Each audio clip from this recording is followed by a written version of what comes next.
Om Shri Gurubhyo Namaha. Om Shri Bhavani Shankaraya Namaha. Om Shri Matre Namaha. Namaste. Good morning. Good evening for people from India. I welcome you all to this edition of our Sacha Wellness series. Today's topic, as you all are aware, human hearing, disorders, consequences, and solutions. Sound is often the first source of information in our life. Hearing and listening are fundamental to the instruction, teamwork, reporting skills that are necessary to accomplish anything in life. Communication is crucial for effective planning and execution. Injury to hearing can disrupt communication and substantially affect everyone. It can result in the miscommunication of an instruction. Hearing loss can compromise the safety of everyone around you because it can diminish the ability to identify, receive, and respond to instructions. The implications of hearing loss are significant both at work and at home. Hearing is essential for maintaining relationships and connections with friends and family, fully participating in team and community activities, and experiencing life events. Hearing makes it possible to engage, listen, laugh, and enjoy many of the things that help shape our quality of life. So today we have Dr. Ram Nileshwar, who is an audiologist in Lake Charles for more than 40 years. He has been with the Hearing Center since its inception in 1987. He received his bachelor's degree in audiology and speech therapy from the University of Bombay, his master's degree in audiology from Western Michigan University, and his doctor of audiology from Arizona School of Health Sciences at A.T. Still University. Dr. Nileshwar is board certified in audiology by the American Board of Audiologists. Dr. Nileshwar holds a certificate of clinical competence in audiology from the American Speech Language Hearing Association and is a fellow of the American Academy of Audiology. He specializes in hearing rehabilitation, which includes the fitting of conventional and advanced digital hearing devices. He has expertise in diagnostic audiology and has received specialized training in the evaluation and management of tinnitus.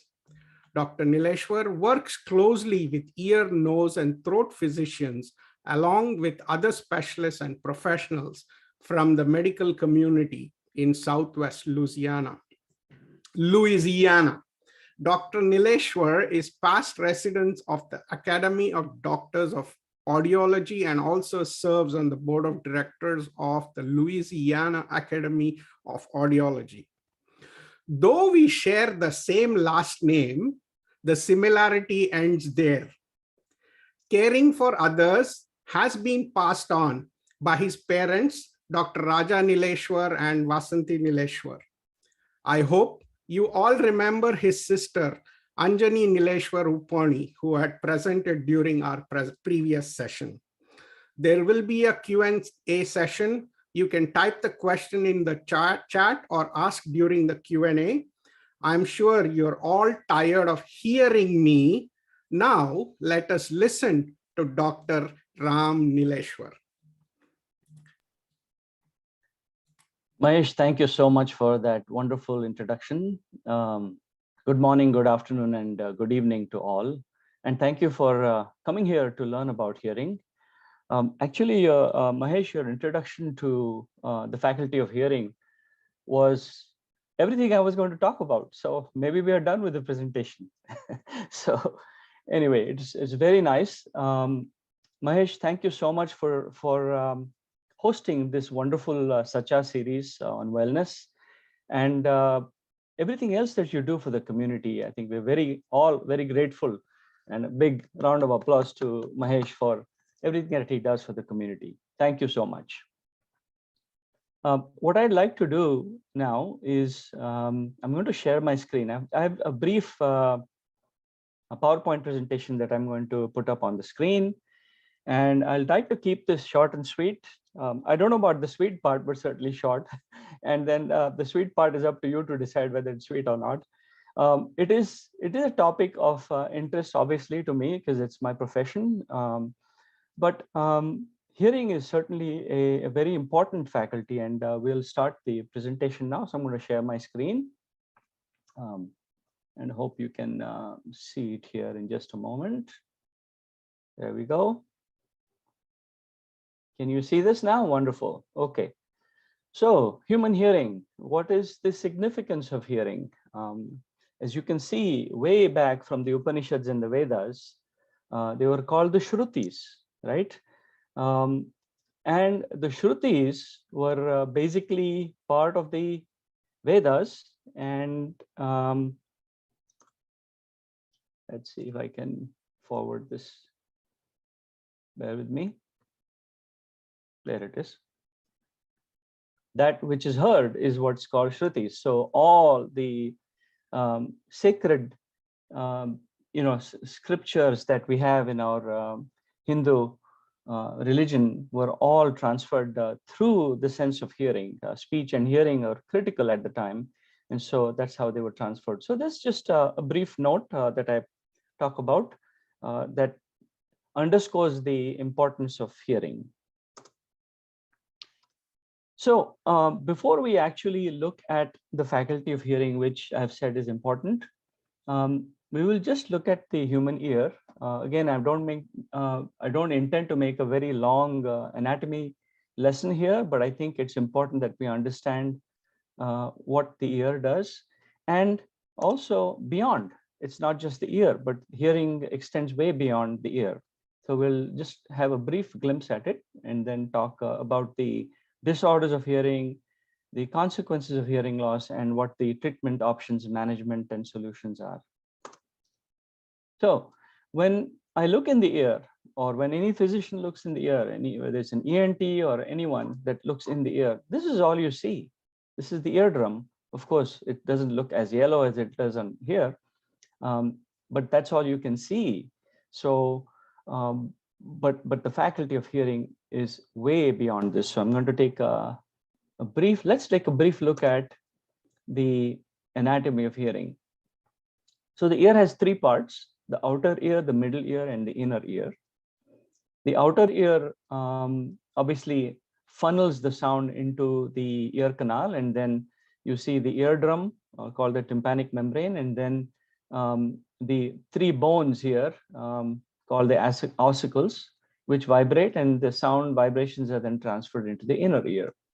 Now, the inner ear has two components: the cochlea, which deals with the hearing, and these three canals at the top above the cochlea called the semicircular canals, and they deal with balance.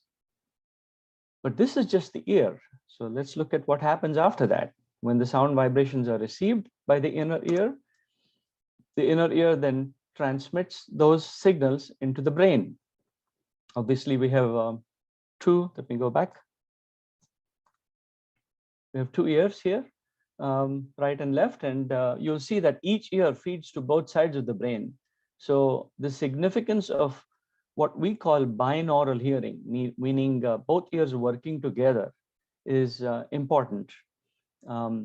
And this is just a schematic diagram that shows what happens with the ear. So anything can go wrong in this whole chain of hearing, whether it's anything in the ear canal or the eardrum or the inner ear or down into the auditory cortex, or the part of the brain that deals with hearing, that can cause hearing issues. So now let's talk about the disorders of hearing. What are the different things that can happen? Let's talk about the types of hearing loss. The first one is called a conductive hearing loss, where it could be something as simple as a plug of earwax in the ear canals, or it could be fluid in the middle ear, It could be other types of things, but we'll delve into this a little deeper. The second type of hearing loss is called sensory neural hearing loss. And the third one is mixed, which means you have both conductive and sensory neural hearing loss. So in conductive hearing loss, as I said earlier, you can have anything that can go wrong with the transmission of the sound or the collection of the sound from the ear canal and transmitting it to the eardrum. So you can have congenital deformities, which is you have babies that are sometimes born with a blockage of the ear canal itself, which means it's not fully formed, or with even fully formed ear canals, you can have earwax impactions that can block the sound from going in the ear. You can have infections or inflammation of the ear canals that can cause the sound to be muffled when it goes into the ear. Then you've got the middle ear, which is past the outer ear, which consists of the eardrum and the three little bones that vibrate. And you can have fluid in the ear. You can have negative middle ear pressure. In Konkani, we call it kan banzala. Sometimes you feel like the ear is stopped up, and generally that is experienced when you have negative middle ear pressure, typically seen when you've either had a cold or some kind of a upper respiratory problem. And that's, everybody has experienced that at some point in their lives. Then ossicular dysfunction, which is the three little bones I talked about, hammer, anvil, and stirrup. You can have a stiffening of the third bone called the stapes. And that's a genetic or hereditary disorder, and it's called otosclerosis. And then, of course, you can have growths in the middle ear called cholesteatoma and other types of middle ear problems that can result in conductive hearing loss. So this is a problem in the conduction of the sound from the outer ear, rather through the middle ear into the inner ear. Then we have sensory neural hearing loss, which, by the way, is the most common type of hearing loss that is seen. Here, the inner ear itself is affected. The inner ear disorders could be congenital, which means from birth. It could be hereditary, could be noise induced, which means people who are exposed to loud levels of noise, either occupationally or recreationally. Where I live here in Louisiana, hunting is a big sport. People go hunting without hearing protection, and they end up having hearing issues because they have not protected their hearing. Or people that work in very loud environments where, for example, there's machinery and that can cause hearing issues as well. Then there are some systemic health issues called autoimmune disorders that can result in hearing loss. Of course, age-related hearing loss is well known to most. Systemic disorders such as diabetes, it's not just a correlation, but a direct one-to-one relationship for people who have diabetes. As you know, that can affect various organs in the body, and the ear is certainly one that can get affected. In fact, the blood vessels that supply blood to the inner ear are among the narrowest blood vessels in the human body. So when diabetes can affect other organs, the blood supply can also be affected in the vessels that supply blood to the inner ear, that can cause both hearing issues as well as dizziness and balance issues. Then there are other types of disorders called cochlear hydrops. I guess the best way for me to describe that is, when individuals have a glaucoma of the eye, there's an increase of the pressure of the fluid in the eye. It is kind of similar. There's fluid in the inner ear, and you can have an increase in the pressure of the fluid in the inner ear. That's called cochlear hydrops, and that can cause hearing issues as well. And then, of course, after the inner ear receives those vibrations, it converts them into electrical signals, and then it travels up the auditory vestibular nerve, or the audiovestibular nerve, to the brain. So the third category here is the disorders of the audiovestibular nerve. You can call it the pathways or the highways that lead from the ear to the brain. And you can have growths on the audiovestibular nerve. They're called acoustic neuroma or vestibular schwannoma. And generally, these are unilateral, which means they're only on one side, but occasionally we will see it on both sides. And that can cause problems also. These are generally benign in nature. They're not cancerous, and they're very, very slow growing. But identifying these types of issues is important so we can manage them appropriately. Auditory neuropathy. There are disorders such as neurofibromatosis and other types of neurologic issues, such as multiple sclerosis and so on, that can also cause what's called plaques in the part of the brain that deals with hearing, in addition to other parts of the brain that can cause hearing problems as well. And then, of course, there is the category of what we call auditory processing disorders, which means, you see, as I'm speaking to you now, for example, you are able to hear me, but you're also able to process my speech and understand what is being said, right? We take this for granted, but some individuals have great difficulty processing the information that's going to the brain. That's called auditory processing disorders.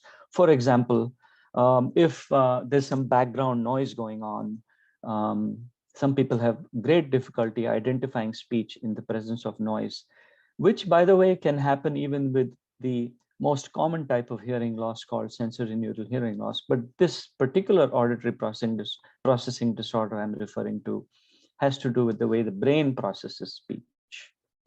Okay. Moving on, let's talk about the consequences of hearing loss. Mahesh actually shared a beautiful pictorial representation in the introduction when he was disseminating information about today's talk. That talked about, I'll see you at the store tomorrow or something of that sort. I don't remember the exact wording on that, but basically with different levels and degrees of hearing loss, you saw how the information is muffled or sort of obliterated. So people with hearing loss, generally what they say is, I can hear, but I can't understand clearly what you're saying. Makai ko parta, but kastlumant more sama karna, as I say, is said in Konkani. This is the most common problem experienced by individuals with hearing loss, where they feel like, well, I can hear you, but I cannot distinguish, I cannot understand the words clearly. So people with sensorineural hearing loss generally have the problem of clarity of speech rather than loudness of speech. So when someone has a hearing loss, one has to understand that it is the clarity of speech they're lacking. What are some of the consequences of having a hearing impairment? There are a lot of consequences. Among the first is isolation, feelings of isolation. If you are communicating with someone with hearing loss, it's an invisible condition, right? The individual who has the hearing loss sometimes feels isolated from conversations. They may be sitting with family and having conversations, or at work, they're having conversations, but they don't quite understand what's being said. So that feeling of isolation is one of the key consequences of hearing loss. And that when it goes untreated for any length of time can lead to depression. And that is a common consequence of untreated hearing loss. This is an important area of research that hearing loss individuals who are involved in research with hearing have been finding out, and that is what we call cognitive decline. As I showed in one of the diagrams earlier, we hear with our brain, we see with our brain, we feel with our brain. All the sense organs send the information to the brain. So when the brain is not receiving quite the stimulation from the ears, when the part of the brain called the auditory cortex, when it is not receiving the stimulation from the ears, it starts to decline in function. And what actually happens is there's something called cortical reorganization, which means um, when an individual has difficulty understanding what is being said, they put more effort into conversation, right? They put more energy into conversation. They're straining to hear. And when that happens, there are other parts of the brain that sort of help. They pitch in to try and help the individual understand what is being said.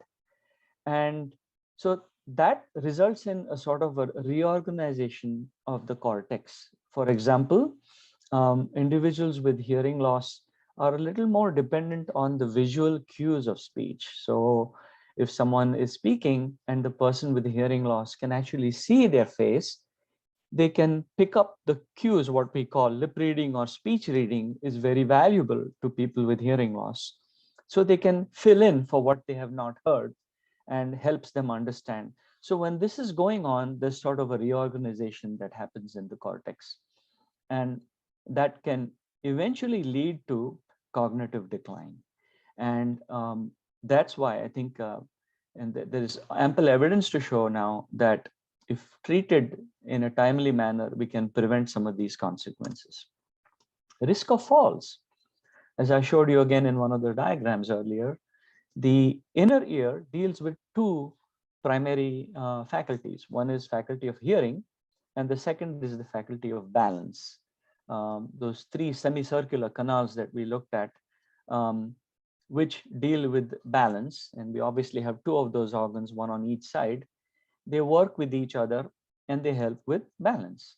So you can have disorders of hearing that can affect both the cochlea and the semicircular canals, and that can result in balance problems. And when you have balance issues, obviously the chances of losing your balance and falling is certainly there.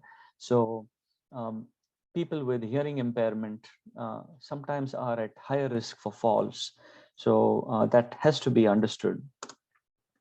And then some of the emotional reactions that go with someone who has a hearing impairment: feelings of aggravation, feelings of irritability, frustration, fatigue. You know, if you're straining to hear all day in what's being said, you can get tired. At the end of the day, it's very fatiguing.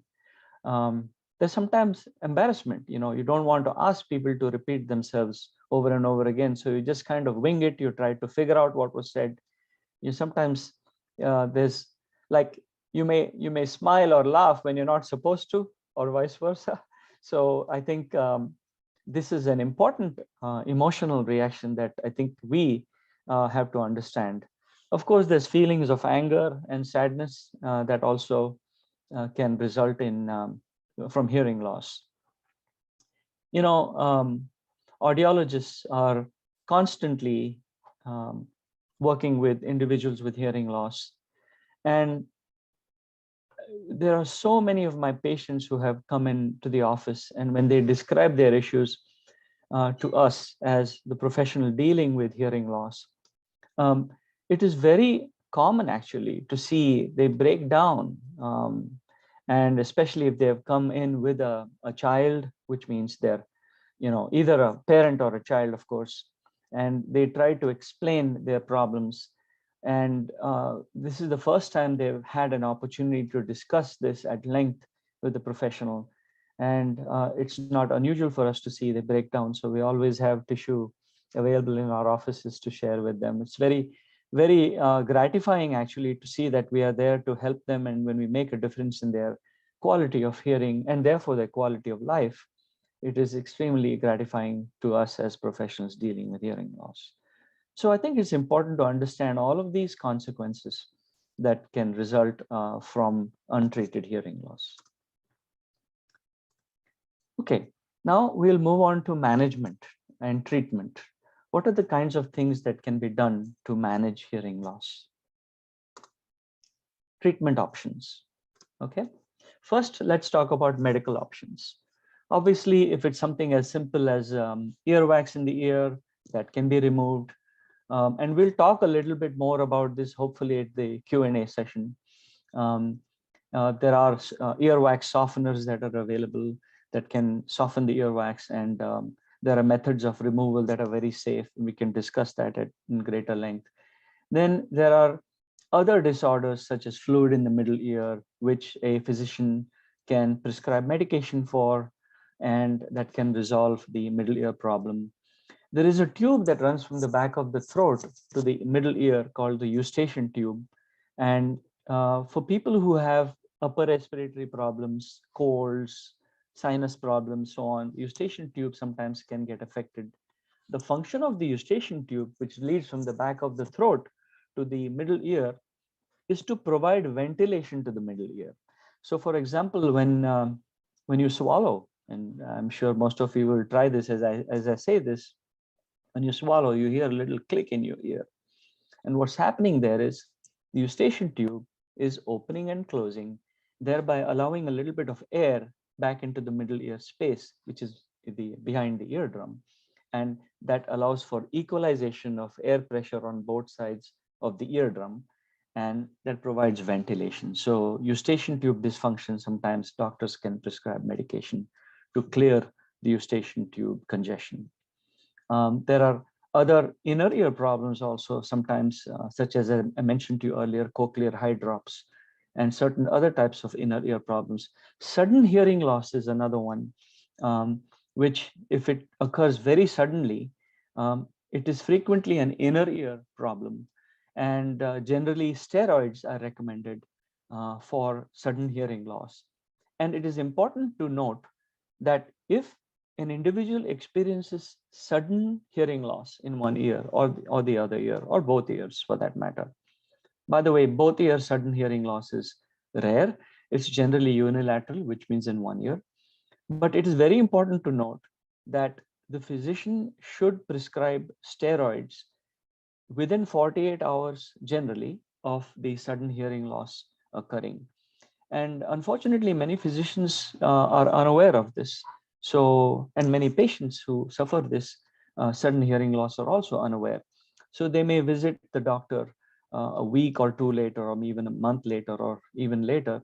And by then that valuable time is lost, where the steroid could have taken effect on the body, and possibly resulted in a favorable outcome, which means could have cleared the hearing loss. So anyway, that is a brief talk about the medical aspects. Then of course, surgical issues. If you have a hole in the eardrum, that can be patched surgically by an ear, nose, and throat doctor.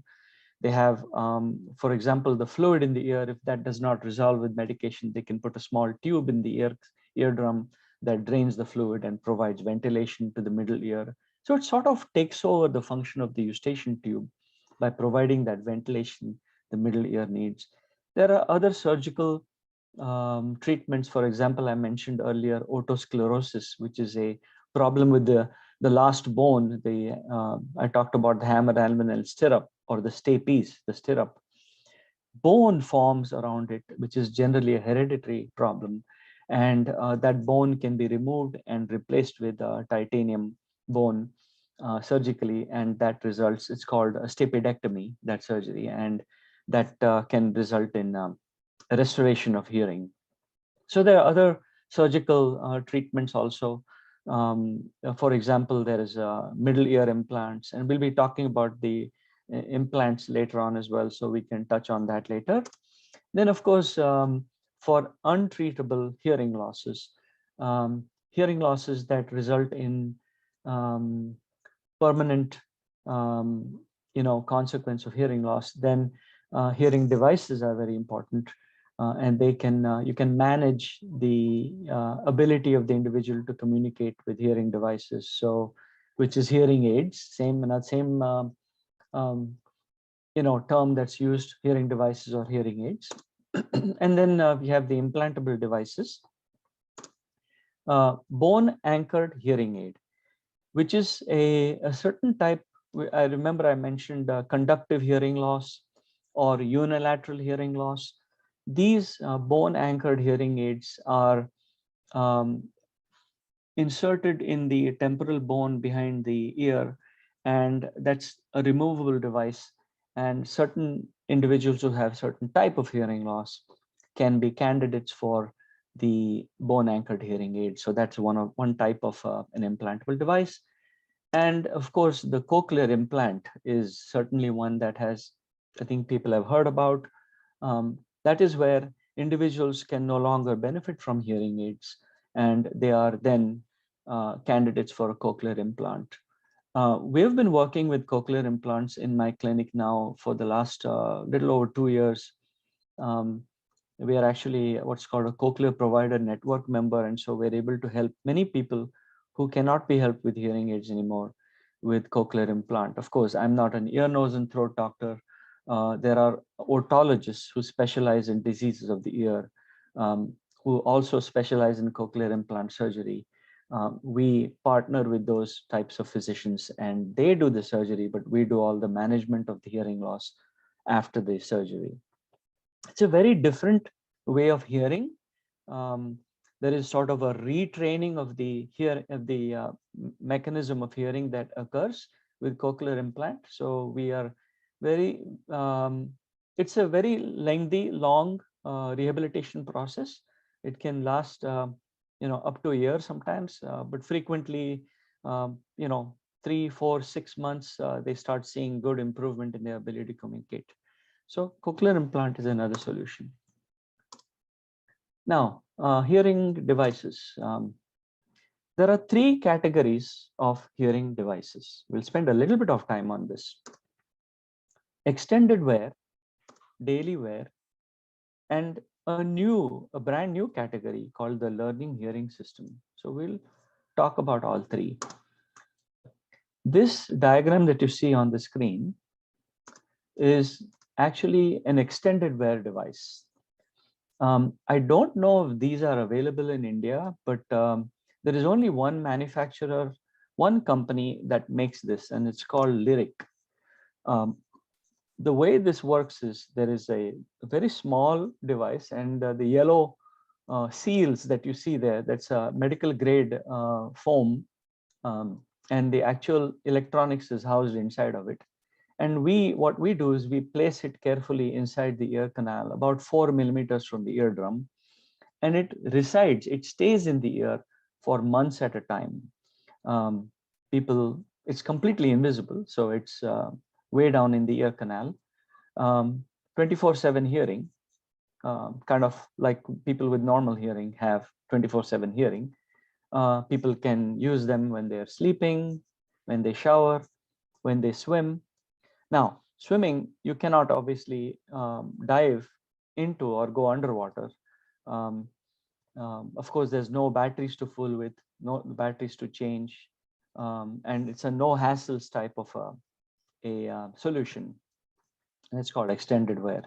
Not everybody is a candidate for this. There are very specific candidacy requirements. So we go through that carefully and see if the patient is a candidate for the Lyric, and that's certainly something that we can help patients with hearing loss with. As I said before, it can stay in the ear canal for months at a time. Then the next category is daily wear. This is the most common category of hearing aids. Most individuals who have hearing aids have the daily wear hearing aids. And there are several types of daily wear hearing aids. There are different styles of hearing aids. For example, there's a completely in the canal hearing aid, which is very small and fits way down in the ear canal. There is a canal style hearing aid, which is slightly bigger, but still all in the canal. And then half shell, which means it's a little bit bigger and it fills half of the, what we call the bowl of the ear. And then the full shell, which fills the bowl of the ear. Then the most common type of hearing aid that is dispensed today after the behind the ear hearing aid is what's called a receiver in the canal hearing aid, which is actually part of the hearing aid. The hearing aid itself sits behind the ear, and then you have a thin cable or thin wire that leads into the ear canal, and the tiny loudspeaker that's at the end of the wire sits in the ear.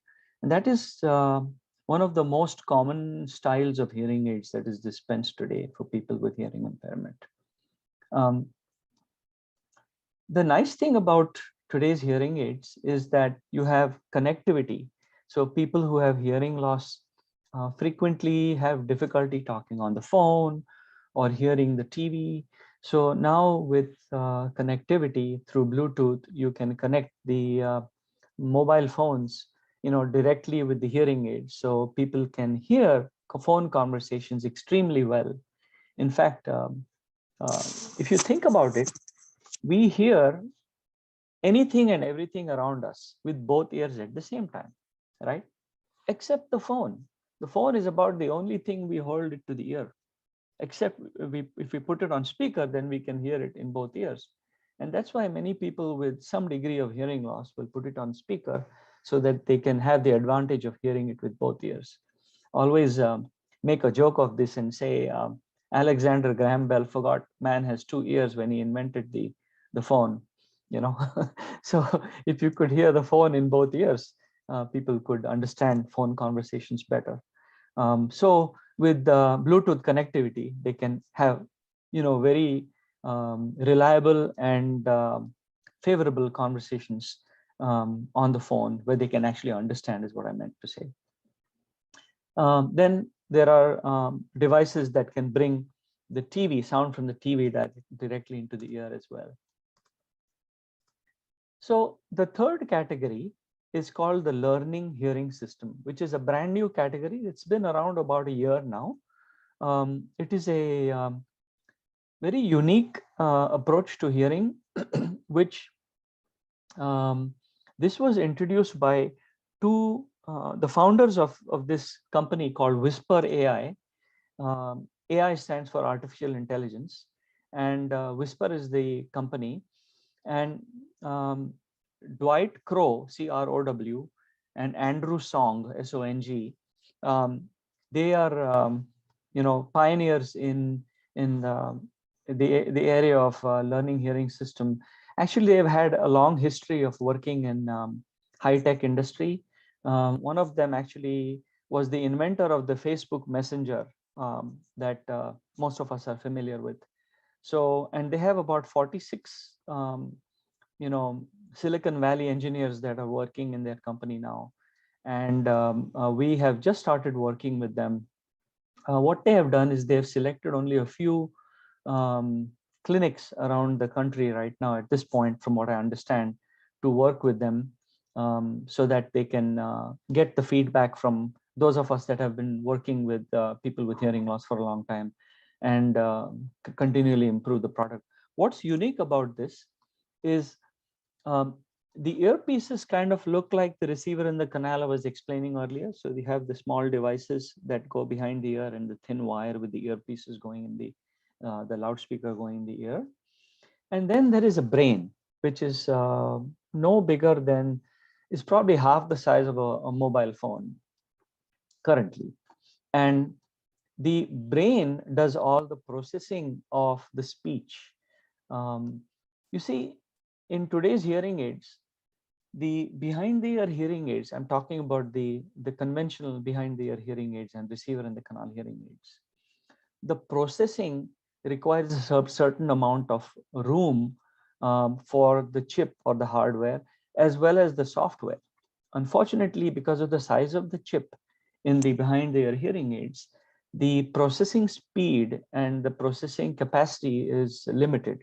So with this approach, with the brain, as I was explaining to you earlier, it's a small device that the individual can carry in their pocket or purse, or even have within 10 to 12 feet of them, that does all the processing of speech and helps them understand. So what it does is it evaluates the environment. And if, for example, I'm in a very, very crowded room with lots of people and there's a lot of conversation going on, a lot of background noise, it's very difficult for a person with a hearing loss to understand. So what the brain does is immediately analyzes the environment and focuses on maximizing the individual's ability to understand speech. Okay, so It's a very unique approach, and with this, it is very software focused. So there's very little,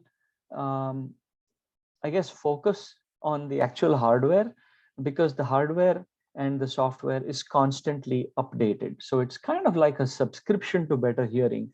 So people who sign on to Whisper AI, both the hardware and the software is constantly updated for them. So they just pay a sort of a monthly fee, if you will, and they constantly get upgraded to newer systems. So it's a unique approach.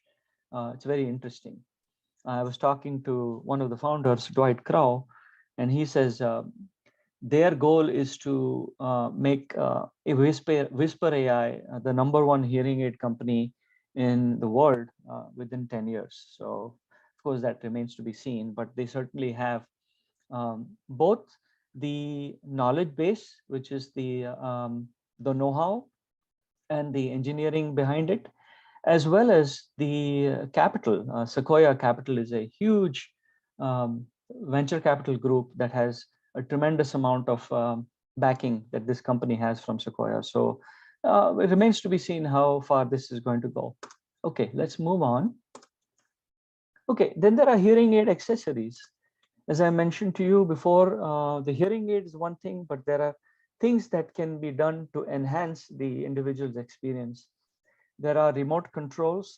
We see a lot of individuals who have difficulty operating the button on the hearing aid because either they have manual dexterity problems, or the feeling in their fingers may not be very good, or sometimes due to arthritis, maybe they may not be able to feel or operate the buttons on the hearing aid. So a remote control is frequently provided.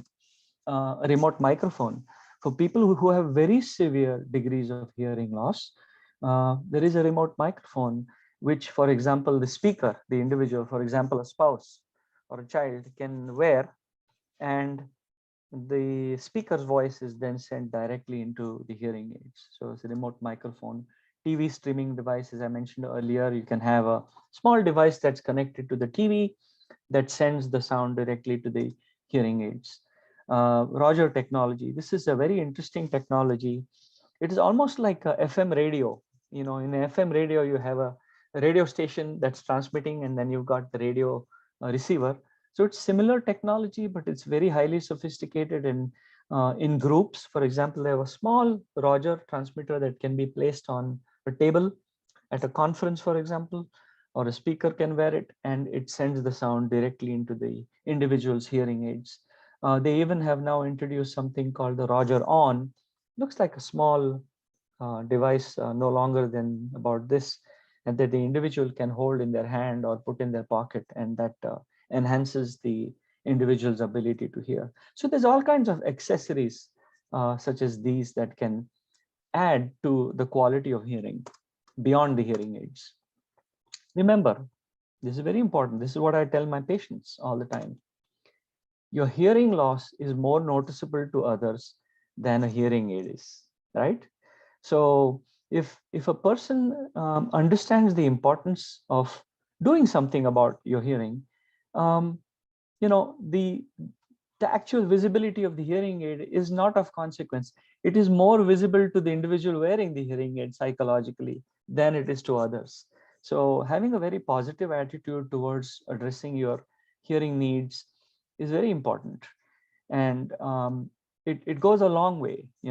So one's mindset means a lot. And I understand there's a lot of stigma in our society regarding hearing loss. And what will others think about me? What will they think when I'm wearing a hearing aid and when they see my hearing aid?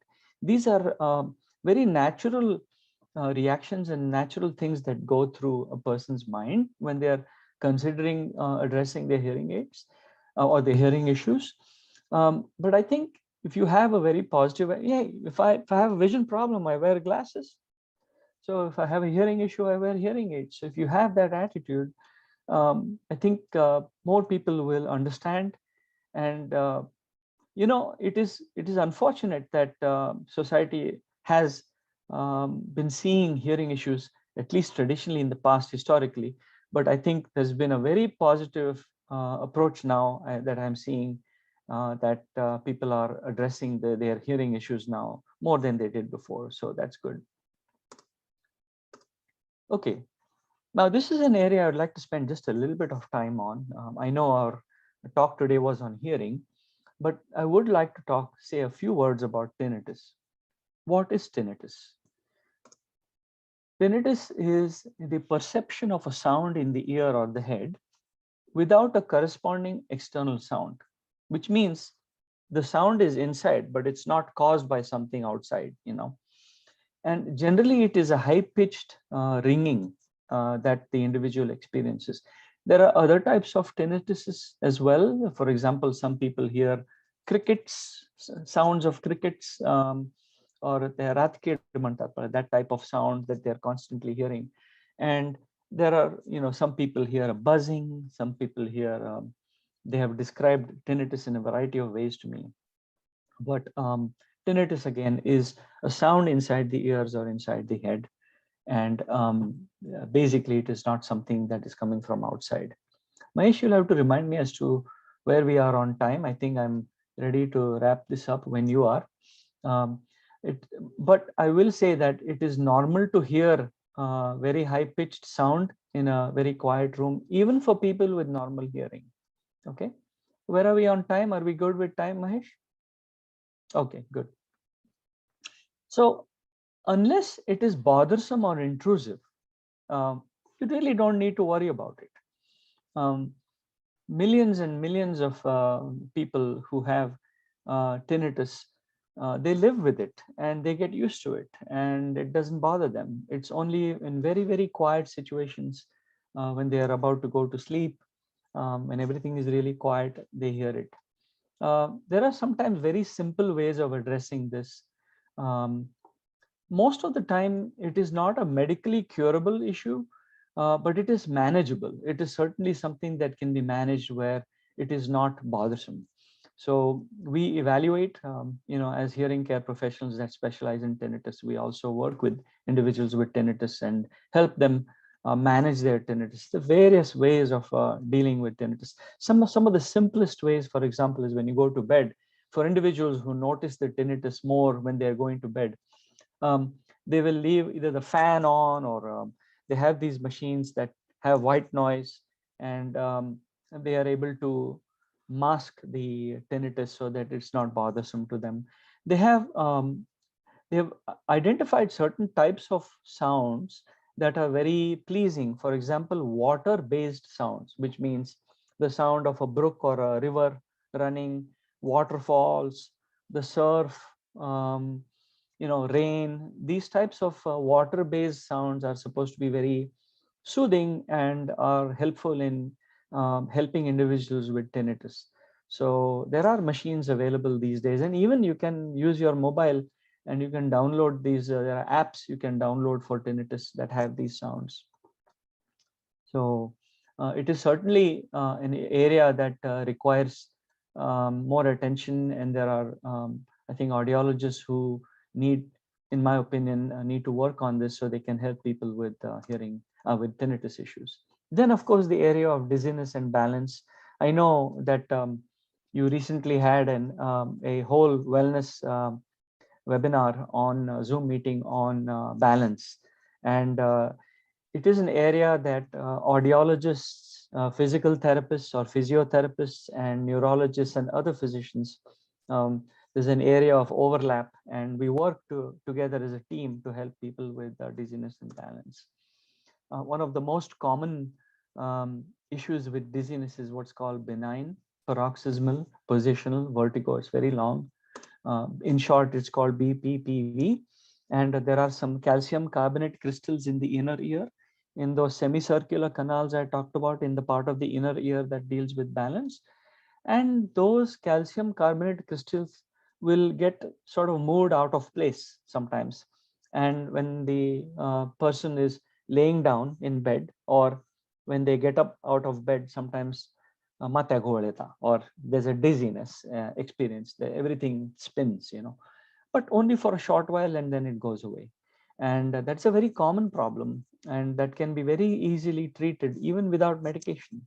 There is a certain sequence of head positions that the practitioner or the person who's treating the patient can put the patient through, that can move those crystals that I talked about back into where they belong, and it can completely go away. It's almost like turning a light switch off. It's that dramatic, the improvement. It's called benign paroxysmal positional vertigo. I think you may all remember, we have those little toys with the small ball bearings. It's clear and it's like a maze, and you try to move those ball bearings to the center. It's kind of similar, except we can't see the ear, and we have to put the head in a certain sequence of positions and gets rid of the problem. Then there are other disorders of the inner ear called Meniere's disease, where you have ringing in the ears, hearing loss, and dizziness. There is sometimes you can have a hole in the inner ear that's called perilymphatic fistula, or sometimes one of those canals can have a hole in it that can cause, it's called superior canal dehiscence. Point is, there are other inner ear disorders that can cause issues as well. Okay, I want to leave some time for question and answer. So thank you so much for your attention today. And I hope I have been able to throw some light on this very important faculty of ours, namely hearing. And will we open it up for question and answer now? Yes, thank you. Thank you. So the next part of this program will be that Ramam, you can stop the sharing. So what we will do is I have a few questions, and then I will read out the comments from the on the chat, and then I will let everybody unmute yourselves and ask the question. If you know how to raise your hand on Zoom, you can do it, so we can do it in an orderly fashion. Thank you again. So I had a few questions on hearing aid buzzing. So is there a difference with the new Bluetooth technology? Has the buzzing been reduced, or will there be buzzing always, irrespective of the type of device? Yeah, very, very good question. This is what we technically call feedback. Feedback is, on a public address system, a PA system, sometimes a person will have a microphone, and as they are walking, sometimes they'll go in front of the loudspeaker and it goes real loud. It's called feedback. And if you think about it, the hearing aid is like a PA system. You've got a microphone, amplifier, and loudspeaker, but it's all housed in a very small case in the ear, in the device. So because the loudspeaker and the microphone come close to each other, you can have feedback. But to answer the question specifically, yes, today's hearing aids have very good feedback managers. They're digital feedback cancelers that can manage the feedback.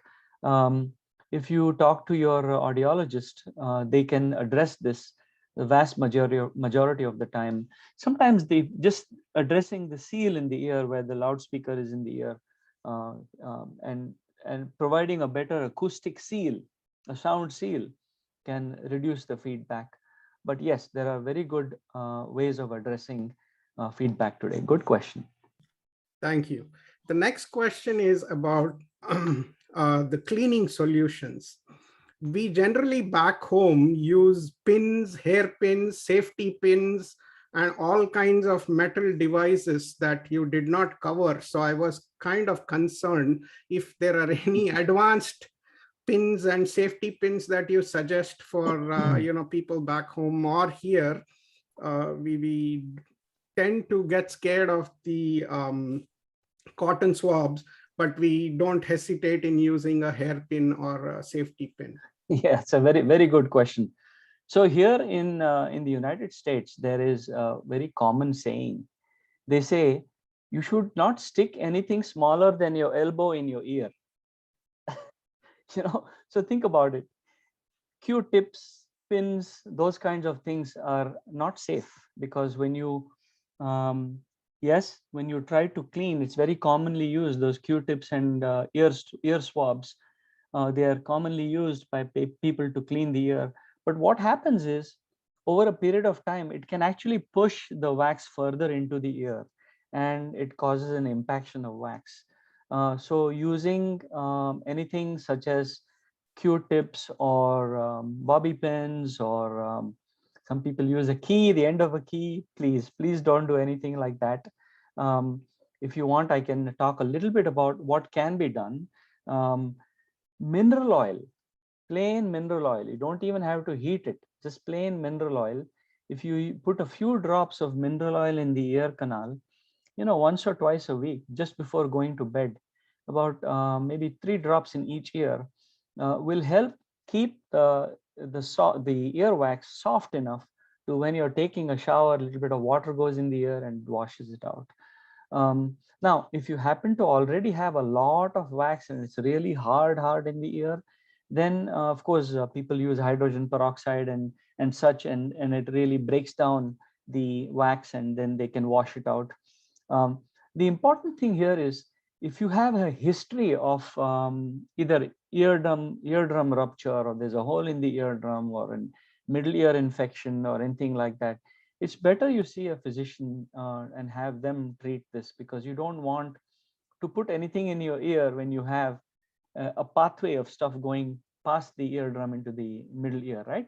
So if there is any history of ear surgeries or anything like that, a hole in the eardrum, it's best to see a doctor.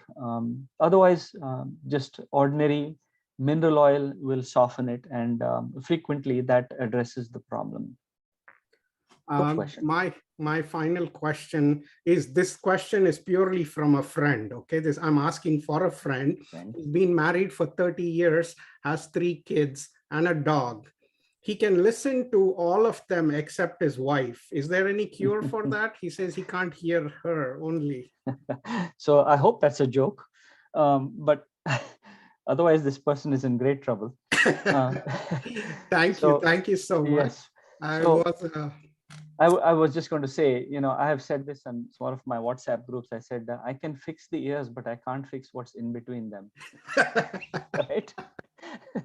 Yeah, so, it's very important. I think your diagram, when you showed the diagram between the 2 ears and the brain, I think a lot of people have the 2 ears, but what's in between is what is missing. So thank you very much. Thank you very much. So I'm going to read out some comments before I'm going to unmute all of you. Thank you so much. Sure.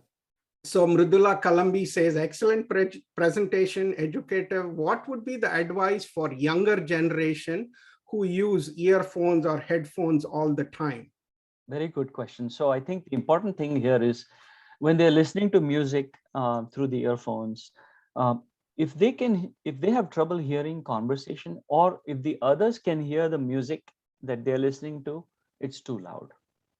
Okay, that's a general rule. So if I'm wearing headphones and if I'm listening to music or earphones, earbuds, if others around me can hear the music, it's too loud. So we should turn it down. That's a general rule. But the advice is, yes, it's very important to protect one's hearing, because it's a very slow cumulative process, and you can have hearing loss over a period of time if you don't protect your hearing. Yes.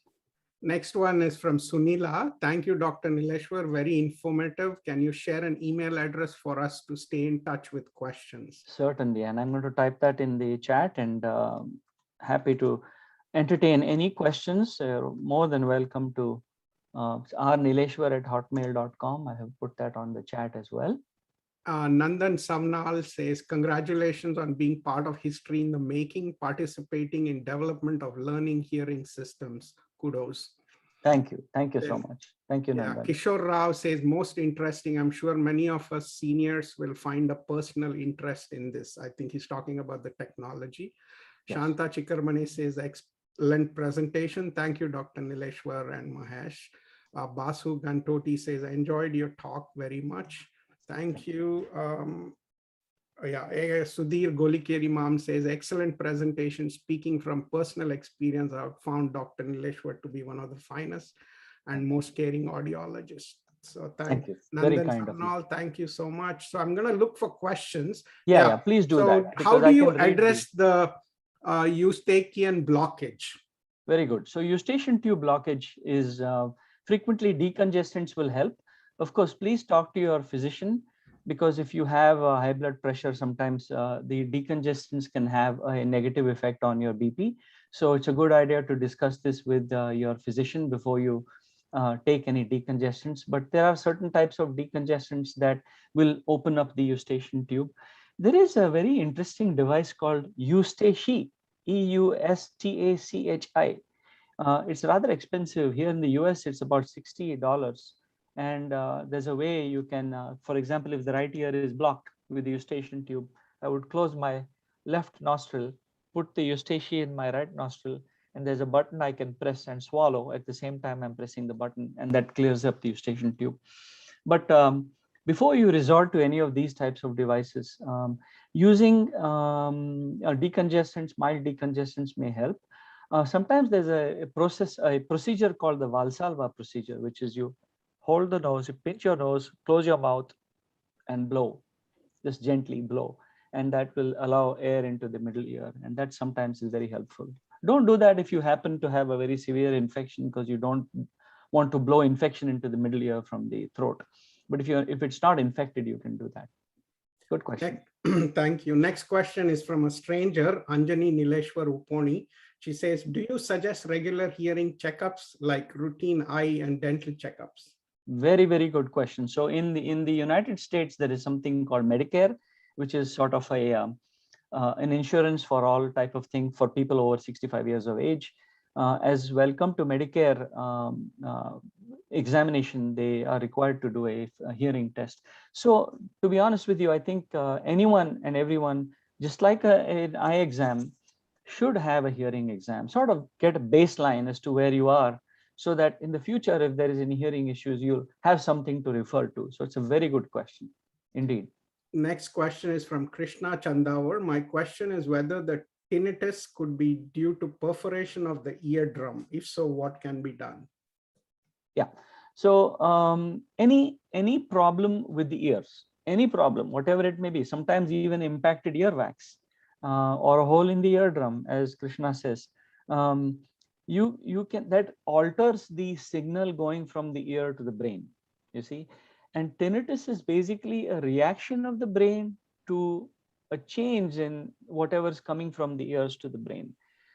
That's what tinnitus is, and that's the physiology behind tinnitus.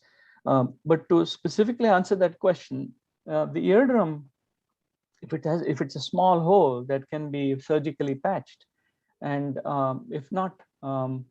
if it cannot be treated with surgery, there are things that can be done, and I'm happy to talk to Kittu, offline to discuss this specifics about how that can be managed.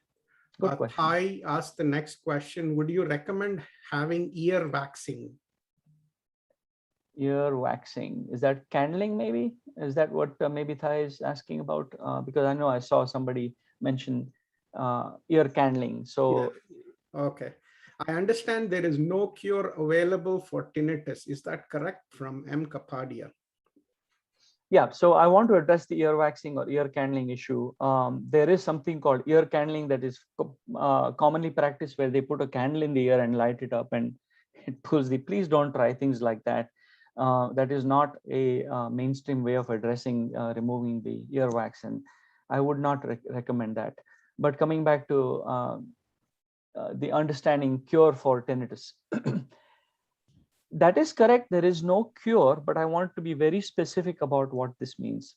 If it's an organic problem, which means if your ears are stopped up and you have a little bit of ringing in the ear, when your ears open up, then the ringing goes away. Or if there is just impacted earwax or something organic, meaning physically wrong with the ear, and that is corrected, then the tinnitus goes away. But if it's a tinnitus that has been there for a long time and it's a high-pitched ringing and so on, that is true. There is no cure for it, but there are ways in which to manage it where it is less intrusive, less bothersome, where you're not as aware of it, and during the course of the day that you're having all of your activities. So it is definitely very manageable, but not necessarily curable. That's a good question. Does the overuse of cell phones lead to hearing loss? Sudhir Golikiri, ma'am.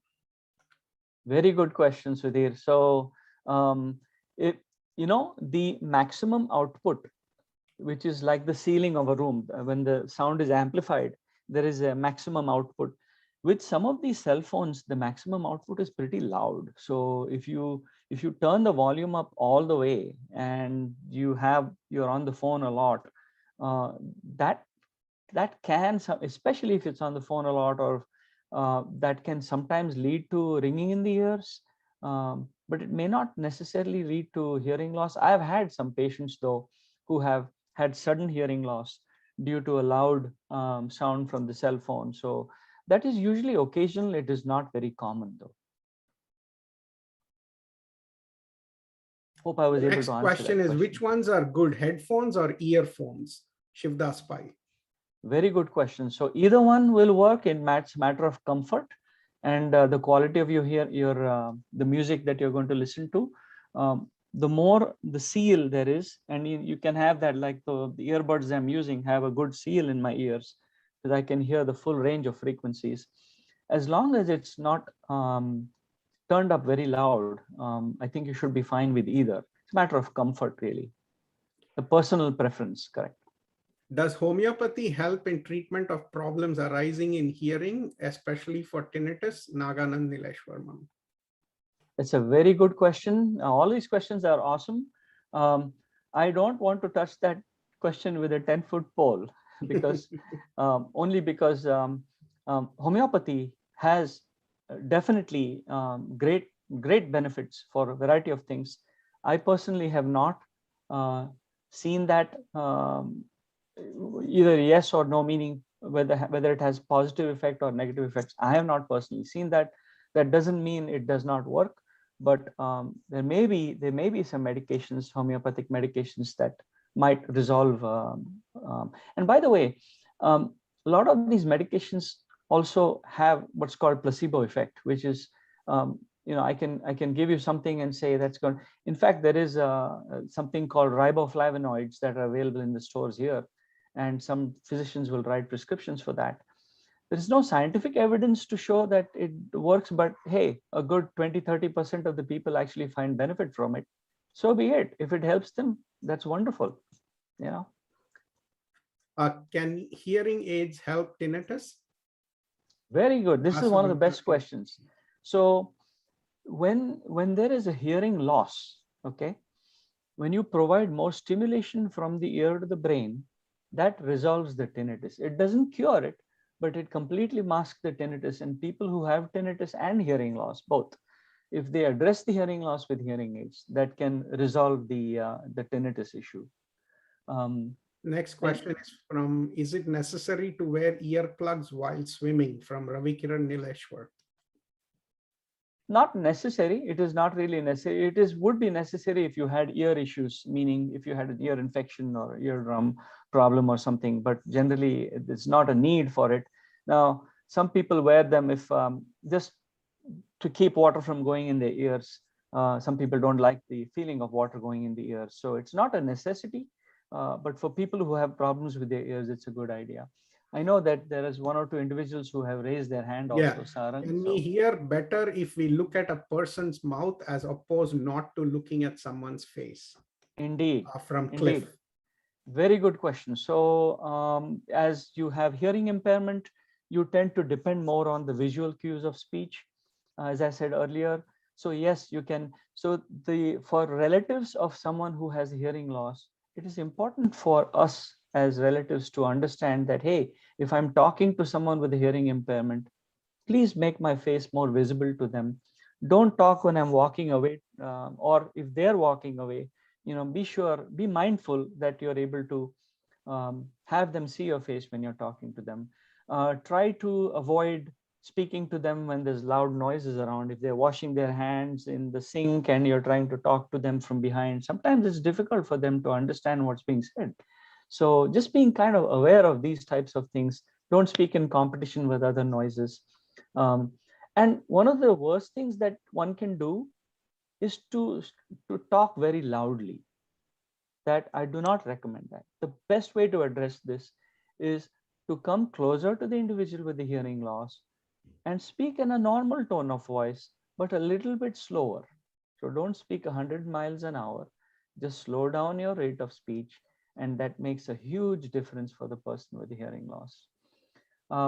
I've been very privileged to have been able to help my mother with a hearing impairment for years, and I know she does thumbs up right now. So and I know how she has been struggling with her hearing impairment. So I know that firsthand. Sarang and OnePlus both have questions. They Yeah. raised their hand. Wow. Sarang, Yeah. So 1 second, because I'll okay. have to unmute You everybody then, okay? so it That's probably fine. If you can it's hold safe. your questions, Sarang and OnePlus, I will address them in Yeah. just a Yeah. moment. Is it safe to have earbuds in the ears while working out? Does that eventually lead to loss of hearing? No, it does not lead to. So you're talking about earbuds when you're listening to music or something when working out. It cannot lead to hearing loss, provided, as I said earlier, the music you're listening to, whatever you're listening to, is at a moderate level, not turned up too high. Just be mindful of that. Okay. I think the last one, should one always wear hearing aids all the time, or can someone remove it when at home from Cliff? I cannot say how important this particular thing is. First of all, every one of these questions are gems. So think about this. With someone with normal hearing, I know this is kind of a stretch. With someone with normal hearing, can I take my ears off my head and put it on a shelf when I'm at home? No. What I'm saying is, I'm hearing the world of sound, whether maybe some fans on, or somebody's vending outside, or there's somebody's doing dishes, or other sounds in the environment are going on. My brain is constantly aware of those sounds, right? So what I'm getting at is, if you wear hearing aids all the time, even if you're at home by yourself, you are aware of your environment. The brain is familiar with these environmental sounds. So when you're actually having a conversation with somebody, um, in the presence of those sounds, the brain is already used to hearing those sounds. So it's easier for the brain to block out those sounds and listen to speech. So the answer is yes, it is better to wear hearing aids during all your waking hours. That's a very good question, Cliff. Thank you. Thank you. Now, Sarang. Okay. Okay. I have two small questions and one little bit longer one. Sure. Hydrogen peroxide, you said to clean the wax in the ear. If you put hydrogen peroxide, it would loosen it up. But how would you take it out? I have somebody who's totally disabled, so I don't want to put anything in the ear, but I can put hydrogen peroxide in his ear. That's my husband. And how would I get it out? Yes, so let me answer that question first. Very good one again. You are right. Hydrogen peroxide will only break down the earwax. It will not remove it. You have to flush it out. So you have to get a little bulb and carefully wash out the ear canal once you have treated the ear with hydrogen peroxide, you have to wash it out. It's not good to leave the hydrogen peroxide in the ear canal, because that can only irritate the skin in the ear and cause more problems. So once you treat the ear with hydrogen peroxide, it's best to wash it out. And your How much second question? hydrogen peroxide should I put in the ear? And generally, if you look at the instructions, it's a carbamide peroxide. It's not just pure hydrogen peroxide, although you can use hydrogen peroxide, but generally they use carbamide peroxide, which is store-bought eardrops. And they normally recommend about 4 or 5 drops in the ear, that has the earwax. But you can look at the directions. Every one is a little bit different. But you will actually, the person who's having those drops put in the ear will actually hear some bubbling going on, because it's breaking down that wax. And that's normal, by the way. If you experience that, don't be frightened. It is just breaking down the wax. And then you just have to wash it out after that with a rubber bulb. Don't use hot water or cold water. Use body temperature water, because if you use hot water or very warm water or very cold water, that can cause a little bit of dizziness. It's called a caloric response. So you try to use body temperature water if you can. Good the instructions for how long to keep it in would be on the box that I buy. Yes, but I would say generally about 10 to 15 minutes. 10 to 15 minutes. Yes, after you use the drops. Correct. And the bulb that you mentioned, I can buy that just for cleaning the ear, right? Yeah, It's available in the store. the kits usually will have the bulb and the drops together. You can find Oh, that okay. in combination there, correct.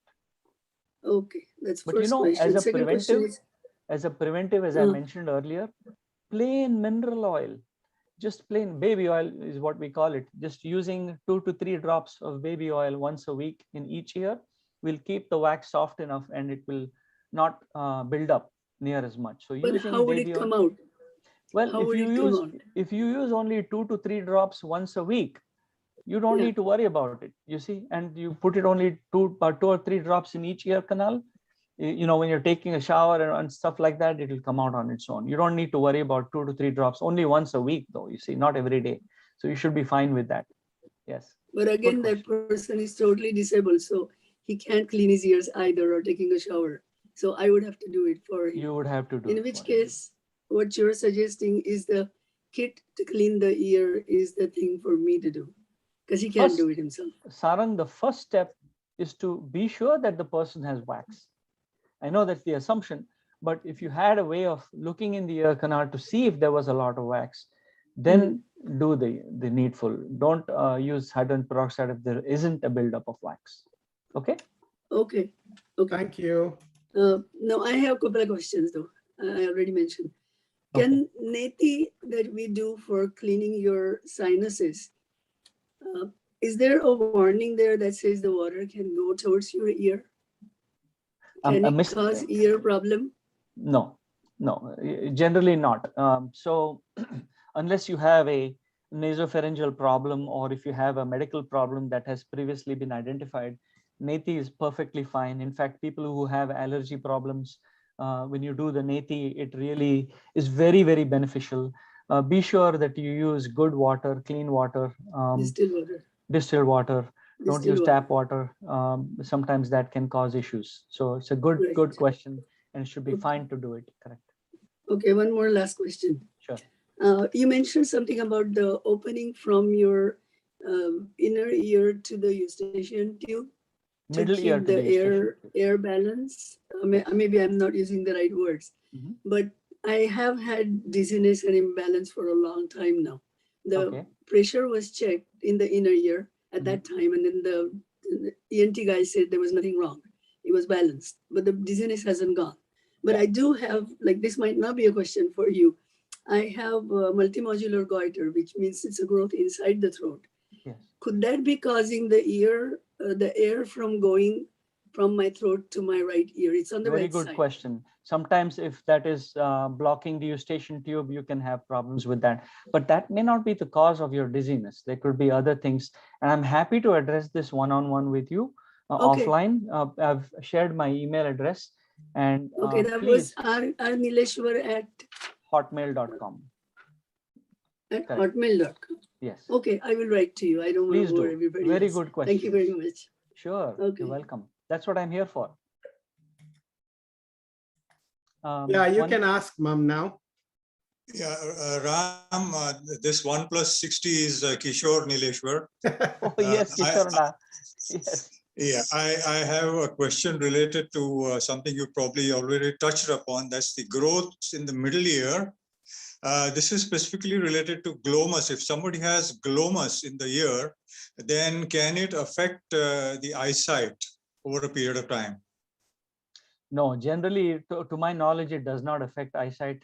The glomus, it's sort of a growth in the throat to ear, middle ear space, that area, and that is generally removed under careful surgical supervision. Is done by surgeons. Generally, it's removed, but unless it is an area of the ear or throat where it's close to a nerve, then they sometimes won't do the operation at all.